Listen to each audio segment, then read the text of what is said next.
I'm Ely Cannon. I'm the art director of World of Warcraft. I'm here today along with some of my co-developers. At the time, we were all level designers, and we want to talk to you about creating the world of Northrend for Wrath of the Lich King. I am Sarah Boulian-Verrall, and I'm currently one of the lead level designers on the World of Warcraft team. Back when we were creating Northrend, I was a senior level designer.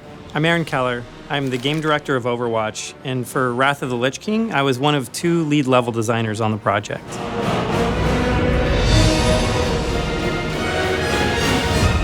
So Northrend is one of the most infamous locations of all of Azeroth. That's something that we have had in our lore since the beginning. It was one of the main settings for the RTS game, and it spawned some really amazing characters like Arthas. Building his world, building the place that so much of his history took place in was a really exciting opportunity for us. And of course, it's someplace we knew we always wanted to come back to, and Wrath of the Lich King was the perfect time to do that. A level designer on World of Warcraft is actually a little bit different than it is in most of the game industry.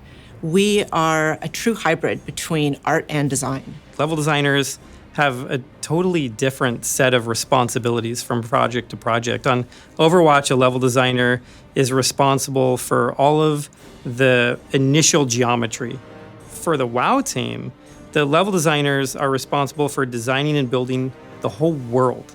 One of the core tenets of creating World of Warcraft is thinking about gameplay and thinking about the player. For a level designer, that really does translate back into how does the player interact with the world? And one of the main ways you're doing that is navigating it, right? Moving around in the world. So we start with working with the art teams to come up with the biomes and ideas of what the visual language of the world's going to be. And then on the design side, we think about the spacing, the layouts, the way the gameplay will flow through the spaces. Where all the roads leading people to.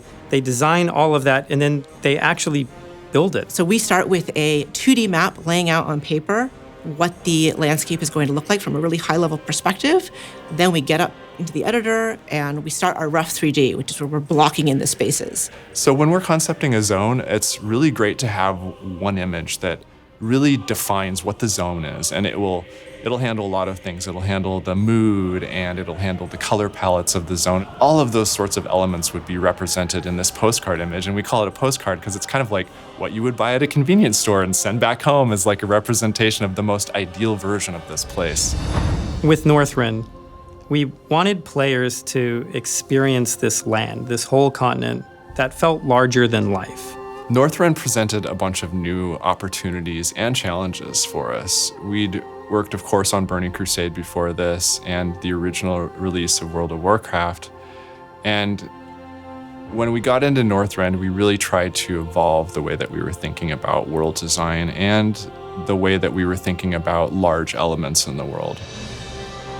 We knew we were going somewhere in the north, right? And that was a really important aspect of it. And so a couple of us on the team, myself as well as Ely Cannon, had lived in the Pacific Northwest.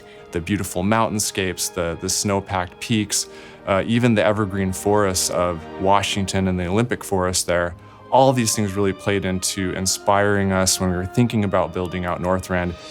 Building a massive continent like this is a huge amount of work. Everything that at that time was hand-drawn because we didn't have the height map-based texture blending technology that we have today. At this time, there was no measurement tool. We were trying to measure how high things were. And so what we ended up doing as a level design team is we would bring pirate ships in to the editor, and we would stack them on top of each other. And so the pirate ship sort of became like our yardstick for how tall things were in the game. So it's like, oh, this cliff is 2.5 pirate ships tall, so then we would know like what the difference is and how to manage something like that going forward.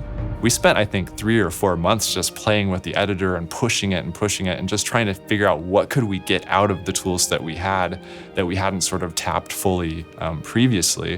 One of those things was the copy-paste tool. So we found a lot of success using copy-paste tool in Outland, but we used it to an entirely different level in Northrend, and ultimately allowed us to put things together like Ice Crown Glacier in a very small amount of time and still have it look very refined and very hyper-detailed in a way that we wouldn't have been able to achieve before. So Grizzly Hills was this fantastical redwood forest with, trees with massive girth and excessive height and a place that you could really get lost into. one of the level designers really wanted to make villages throughout this forest that would have been maybe built from the trees. And then we had this race, we call them the trappers. So this level designer said, I've got a log. I bet I could make log cabins for them. And so he took a single log prop, and by scaling it and duplicating it, he built bridges, fences, entire ecosystem for this one very minor race at the time. And it was amazing. Another really interesting zone that we created for Northrend was Borean Tundra. It was an extremely unique challenge for the team in that we had to blend a bunch of very disparate colors together. We had a really bright yellow and red palette, and we had something that was almost a sage green color. To do this, we created what we call a brain technique, and it's basically a repeating pattern on the ground that you don't see unless you're over the top of it. But it gives you a sense of gradation of color and changes in the texture of a large flat ground plane, which is exactly what Borean Tundra was. It was just a big open, vast tundra space. Didn't have a lot of trees, didn't have a lot of bushes, so it was really important to try to create something very interesting visually to look at as you were looking across this big, vast open space. And we did it with color. So when we were designing Howling Fjord, we knew that this was going to be the drop-off location for Alliance players. And we really wanted them to sail through this narrow, impossibly tall cavern through this fjord. These boats are really big. And so to just get one to be able to turn around and go back the other direction took so much space. Someone had an idea of what if we do like a sea cave tunnel that the ship can go into so we can come in at the correct radius and then go back down the canyon. That was a fun challenge because it was at ocean level and had to be filled with water, and it was an interior water, which is different from the exterior water. They were two separate pieces of water. We had to put a small rim of rocks between the inside and the outside so that you couldn't see where the two bits of water came together. It looked kind of funny when the boat is going through it, but it was like a huge technical challenge and the first time we'd ever done anything like that. So in Sholazar Basin, I have kind of a personal story. During development of that, I got engaged and my fiance had some issue with my ring. And so I was talking about it with the quest designers working on the zone, and they got inspired by this story and decided they wanted to put us and a little bit of our story into the zone. And so his name's Chad, and he has a quest that you can get where you have to find the ring that he lost, and it's somewhere in Sholazar Basin. I'm the innkeeper, and so it's a fun little story, and I think you actually get a ring as well as for part of your quest reward there. It was one of my career highlights to be able to build this really expansive environment with all of the different zones that we created. And it wasn't just what we made, but it was all the people that we did it with. It was all the ideas of everybody on the team that really made Wrath like such a cool expansion. The Wrath of the Lich King expansion is still one of my favorite expansions.